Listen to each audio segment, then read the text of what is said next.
Então hoje o nosso foco é trabalharmos com a lei de drogas.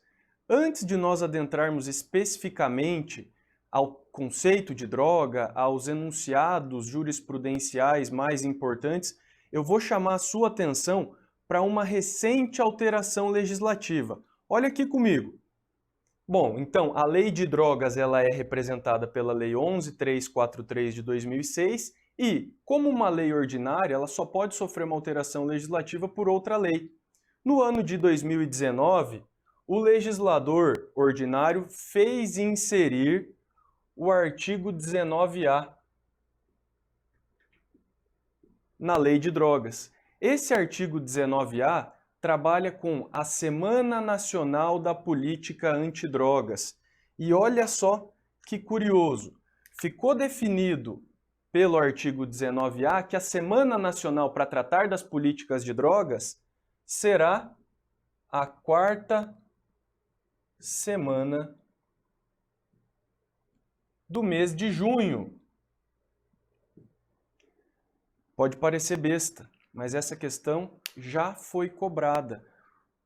O examinador, ele troca a semana e o mês em que é efetivada essa política. Então, tenha em mente aí, quarta semana do mês de junho, do mês 6, não se dá, não ocorre em outro mês. Legal? Então vamos lá. Além disso, meu povo, quando a gente fala em lei de drogas, a lei ela é vaga no que diz respeito à conceituação de droga. Então, olha só, o legislador optou por uma técnica legislativa chamada de Lei Penal em branco.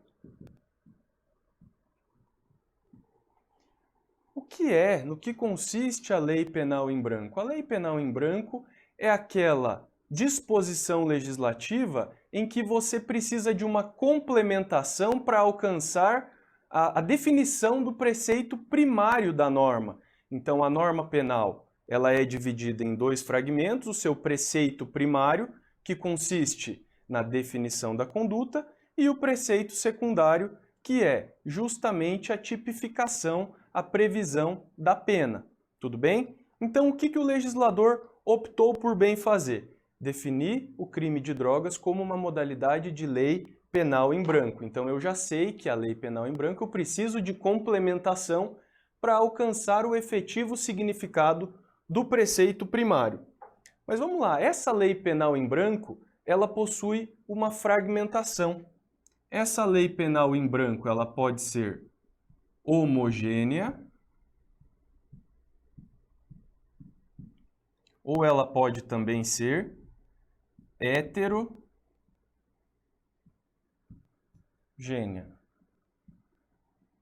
ou sentido próprio, ou heteróloga. E aqui, homogênea ou homóloga. Legal. Essa distinção, ela se dá por conta da questão deontológica, da questão científica. Quando eu falo em norma penal em branco, você já sabe que eu dependo de complementação. Quando eu falo em complementação, eu preciso analisar de onde vem o complemento legislativo. Se esse complemento legislativo advém da mesma fonte legislativa, eu tenho uma norma penal em branco homogênea. Então eu vou colocar aqui, ó, complemento.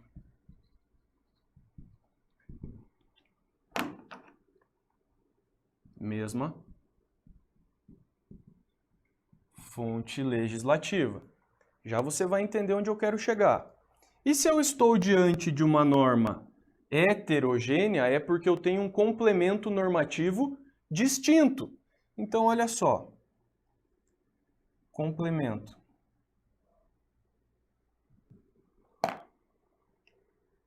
Fonte normativa diversa.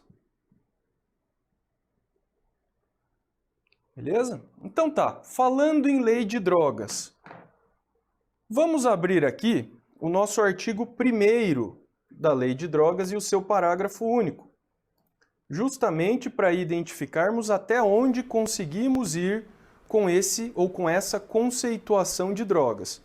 Então olha só, artigo 1º, essa lei institui o Sistema Nacional de Políticas Públicas sobre Drogas, prescreve medidas para prevenção, uso indevido, atenção, reinserção social de usuários e dependentes e estabelece normas para repressão à produção não autorizada e ao tráfico ilícito de entorpecentes e define os crimes. Olha só o parágrafo único. Para fins desta lei, consideram-se como drogas as substâncias ou produtos capazes de causar dependência, assim especificados em lei ou relacionados em listas atualizadas periodicamente pelo Poder Executivo da União. Além disso, esse parágrafo único do artigo 1º, ele traz uma complementação normativa também lá do artigo 66 da mesma lei de drogas. E olha só, para fins do disposto no parágrafo único do artigo 1º, até que seja atualizada a terminologia da lista mencionada no preceito, denominam-se drogas, substâncias entorpecentes, psicotrópicas, precursoras e outras sob controle especial da portaria da Secretaria de Vigilância Sanitária vinculada ao Ministério de Saúde, número 344 de 98. Então, olha só, quando nós falamos em lei de drogas, o termo droga, ele tem a sua conceituação elaborada pelo Poder Executivo. E se eu estou falando aqui em fonte normativa para identificar de onde vem esse complemento aqui da lei de drogas, ele é homogêneo ou ele é heterogêneo? Ele está na mesma fonte legislativa ou ele advém de fonte normativa distinta? Olha só, estou falando em lei de drogas. Lei ordinária, formalmente elaborada pelo Poder Legislativo. O complemento, ele não vem da lei. O complemento normativo da lei de drogas vem lá de um ato elaborado pelo Poder Executivo. Portanto, eu estou diante de fonte legislativa, de fonte de produção de norma distinta. Então, a lei de drogas, ela consiste numa norma penal em branco heterogênea, porque o complemento normativo deriva de fonte distinta. Beleza? Legal? Então nós temos essas duas classificações aqui, mas indo um pouquinho além, vamos falar especificamente da norma penal em branco homogênea, porque ela admite uma subclassificação. Então olha só.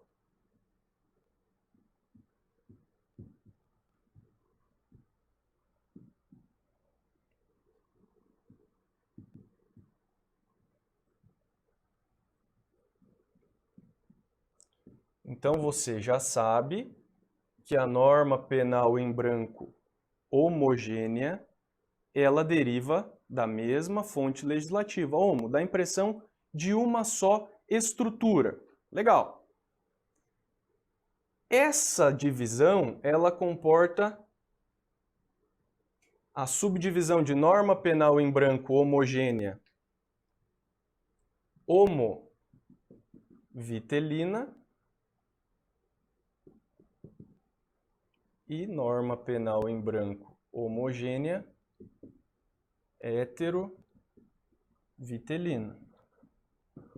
Caramba! Por que essa subclassificação?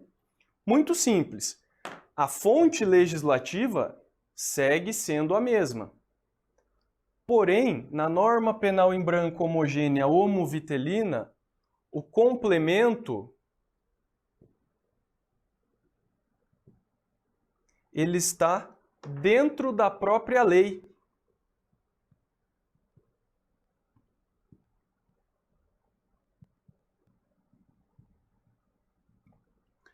Quer um exemplo?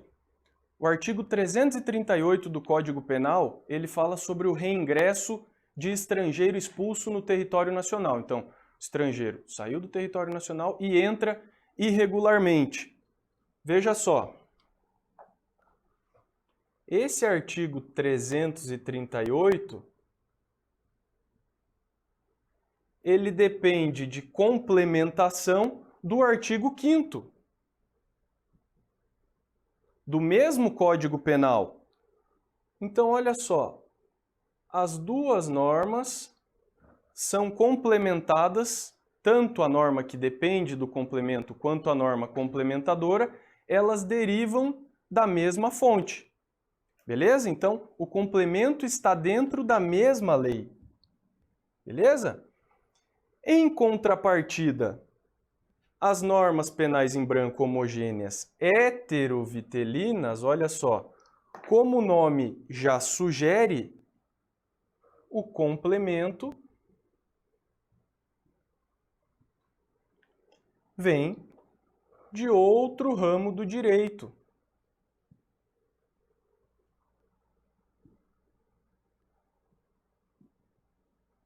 Show de bola! E o exemplo aqui, como é que fica? O exemplo está lá no artigo 237 do Código Penal. Contrair matrimônio sabendo da existência de um impedimento. Pô, é sacanagem também, né? O direito penal se preocupar com normas relacionadas ao matrimônio, que é Instituto de Direito Civil. Faz parte. Esses dispositivos ainda não foram revogados da nossa lei penal. Mas tudo bem, tá lá, 237 está em vigência, validade. Mas tá, para você contrair um casamento sabendo da existência de um impedimento, você precisa do complemento normativo para saber onde estão as figuras relacionadas ao impedimento ao matrimônio.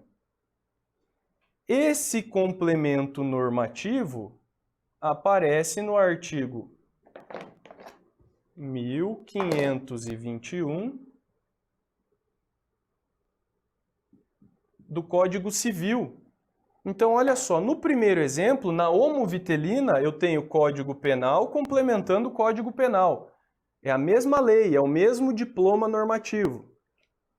Na heterovitelina, eu tenho Código Civil complementando o Código Penal.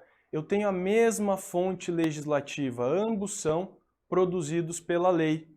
Porém, eu tenho o diploma normativo distinto. Legal? Tudo tranquilo? Então, vamos adiante. A análise dessa parte introdutória já nos credencia a dar início à análise dos crimes propriamente ditos. Então, vamos lá. Vamos partir para o artigo 28, que é o que de fato nos interessa. Vamos lá. Presta atenção aqui porque isso é muito relevante. Quem adquirir, guardar, tiver em depósito, transportar ou trouxer consigo para consumo pessoal, drogas, sem autorização ou em desacordo com a determinação legal ou regulamentar, será submetida às seguintes penas. Inciso 1. Advertência sobre os efeitos das drogas, prestação de serviço à comunidade, medida educativa de comparecimento a curso ou a programa educativo. Meu povo, essa conduta ela trata-se de uma manifesta inovação trazida pela Lei de Drogas. Por quê? Pela Lei 6368 de 76, a lei anterior, estava todo mundo no mesmo bolo. O usuário, o traficante, estava todo mundo envolvido dentro do mesmo pacote. Agora não, nós temos uma figura exclusiva para o usuário. Beleza? E olha só, você percebeu da leitura do dispositivo que quando nós analisamos as penas aplicadas, nós não temos a previsão de pena privativa de liberdade. Porra, o que aconteceu então? O usuário pode fumar maconha, fumar maconha, fumar maconha e não vai receber nenhum tipo de sanção privativa de liberdade? A liberdade dele não corre o risco? Respondo que não. Por quê? Porque o legislador ele foi muito brando, ele considerou a questão do usuário um problema de saúde pública. E nesse sentido ele entende que as penas não precisam ser tão graves quanto aquele indivíduo que fomenta, que estimula o tráfico. Muito embora, né, se nós falarmos na figura aí do traficante não, se nós falarmos na figura do usuário, indiretamente ele acaba custeando o desenvolvimento de uma matriz criminosa. Legal? Mas tudo bem, nós não temos aqui no artigo 28 medidas restritivas de liberdade. E aí é que surge o questionamento que a sua banca vai fazer. A sua banca vai chegar para você e falar assim, ô examinando, chega aqui, vem bem pertinho. É correto afirmar que, com relação às condutas descritas no artigo 28 da Lei de Drogas, houve a descriminalização? E aí? Ter maconha para consumo pessoal é crime ou não é? Sim, é crime. Essa conduta ela não foi descriminalizada, pelo menos não até agora. Segue sendo crime. Tá, mas e aí, o que a jurisprudência entendeu acerca dessa novidade? Quando começaram-se a questionar a questão da descriminalização? O STF e o STJ obraram um entendimento no sentido de que, olha só, não houve descriminalização. Porte, posse de droga para consumo pessoal continua sendo crime. Isso não muda. O que ocorreu, em fato, foi uma despenalização. Beleza? Hoje em dia, a doutrina atual até critica esse termo despenalização. Por quê? Porque tem pena. Embora não seja uma pena restritiva de liberdade. Mas o termo utilizado, despenalização, foi justamente pelo fato de não existir esse risco à restrição da liberdade do indivíduo.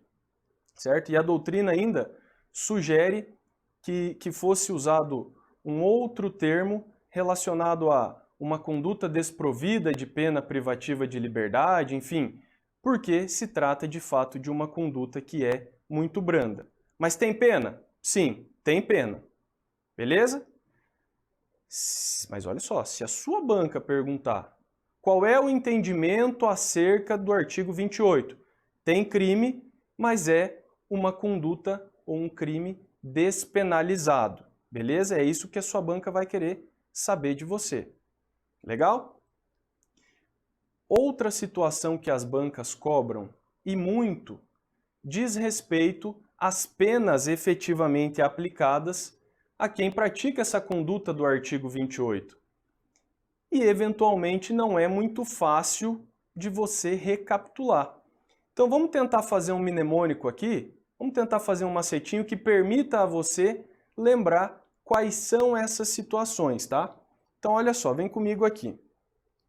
A minha técnica mirabolante para nós arrematarmos quais são as penas é a técnica do Macapá.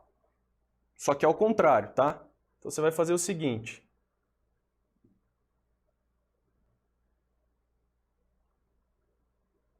O Macapá é só uma questão de enunciado. Nós vamos cortar o segundo A aqui, tá? É Macpá. Beleza? Mas você lembra do Macapá que vai ficar fácil para você lembrar. Então, olha só.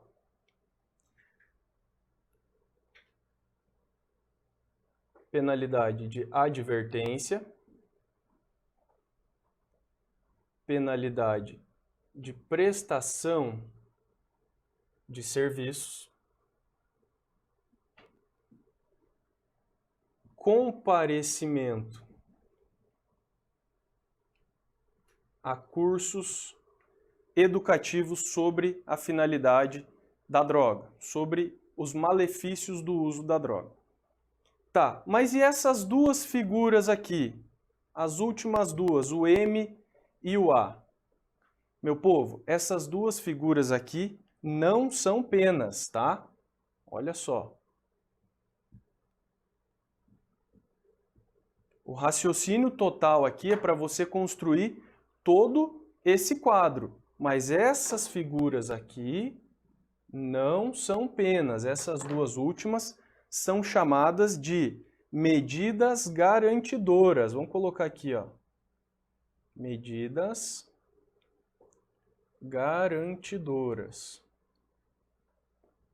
Tá, mas no que consiste, então, essas medidas garantidoras? Nós temos as penas aqui que aparecem no artigo 28. Se o indivíduo não cumpre a penalidade a ele disposta, aí o magistrado pode se valer das medidas garantidoras ou medidas coercitivas para que o indivíduo retome o seu cumprimento. E essas medidas aqui são a admoestação verbal e a multa. Beleza? Mas trace uma linha dessas duas últimas figuras para que você tenha facilitado a sua compreensão. Se o enunciado da questão for no sentido de quais são as penas aplicadas, tá aqui, ó. A advertência, a prestação de serviço e o comparecimento a cursos educativos sobre os efeitos da droga. Se as penas não forem cumpridas, aí sim faz incidir as medidas garantidoras, beleza? A admoestação verbal, que é uma mijada quando o juiz efetivamente chama a atenção do indivíduo, ou uma multa. Show de bola? Beleza? Então vamos lá. Vamos voltar aqui para o texto da lei para vocês identificarem. Então olha o parágrafo 1º. As mesmas penas previstas no caput ali, submete-se quem, para seu consumo pessoal, semeia, cultiva ou colhe plantas destinadas à preparação de pequena quantidade de substância ou produto capaz de causar dependência. Beleza? Então, meu povo, olha só. Aqui é imprescindível que se analise a quantidade de droga. Então você, meu aluno, você pode estar se perguntando, mas qual que é a quantidade para configurar o uso, para não incidir no tráfico? Não tem quantia específica. A questão envolvendo lei de drogas é muito casuística. Por quê? Porque o repasse de um cigarro de maconha, que contenha lá 5 gramas, por exemplo, pode representar tráfico, enquanto que o indivíduo ter 20 gramas da mesma substância dentro do seu guarda-roupa configura uso. Então, aqui nós temos que avaliar a casuística. Cada caso é um caso, tá? E olha o parágrafo 2º nesse mesmo sentido. Para determinar se a droga destinava-se a consumo pessoal, o juiz atenderá à natureza e à quantidade da substância apreendida, ao local e às condições em que se desenvolveu a ação, às circunstâncias sociais e pessoais, bem como à conduta e aos antecedentes do agente. Show de bola? Então, cada caso é um caso. Vem comigo aqui para o parágrafo 3º. As penas previstas nos incisos 2 e 3 do caput desse artigo serão aplicadas pelo prazo máximo de 5 meses. Aqui também tem pegadinha que pode aparecer para você, tem sacanagem. Então, o prazo máximo de 5 meses se o indivíduo for primário e com bons antecedentes. Olha só, em caso de reincidência, as penas previstas nos incisos 2 e 3 do caput serão aplicadas pelo prazo máximo de 10 meses. Por que eu digo que aqui tem sacanagem? O legislador ele poderia ter sido muito brando e estabelecer 6 meses para o indivíduo primário e 12 meses, 1 ano, para o indivíduo que fosse reincidente nessa modalidade criminosa. Mas não. Então você já desconstitui essa ideia, tá? 5 meses se o indivíduo for primário e 10 meses se o indivíduo for reincidente nesta modalidade. Legal? Então, vamos lá. Ainda no artigo 28. A reincidência na modalidade de porte ou posse para consumo pessoal. O indivíduo que pratica um novo fato depois da sentença transitada em julgado. Ele vai ter uma mancha na sua folha de antecedentes? Essa conduta, essa condenação pretérita pelo artigo 28, ela funciona como reincidência? Meu povo, aqui eu vou fazer um corte com vocês. Depende. Por quê? Porque se for para a análise da figura do parágrafo 4º, tem reincidência. Agora, se for para análise com outro crime qualquer, não haverá reincidência. Então, recapitulando, o indivíduo que já ostenta uma condenação por porte ou posse de drogas para consumo pessoal, se ele pratica um outro fato, furto, por exemplo, tem reincidência? Não. Não. O STJ, no seu informativo 662, entendeu que não implica reincidência para novo fato se a condenação anterior é pelo artigo 28. Beleza? Então, essa condenação do artigo 28, ela só vai ser utilizada para análise de reincidência para avaliar o quantum de aplicação de pena, para analisar se haverá a incidência desse parágrafo 4º. Ok? Mais um questionamento relevante. É possível a aplicação do princípio da insignificância à conduta descrita no artigo 28? A resposta é não. Não se aplica o princípio da insignificância. Por quê? Porque já é corolário do próprio tipo penal, do próprio artigo 28, a pouca quantidade de droga. Então veja só, se o indivíduo tem lá um cigarro de maconha e a polícia o surpreende, mão na cabeça aí, cuzão, está preso. Tem como ele invocar princípio da insignificância? Porra, é claro que não. Por quê? Porque já é da natureza do próprio delito ter uma pequena quantidade de droga. Legal?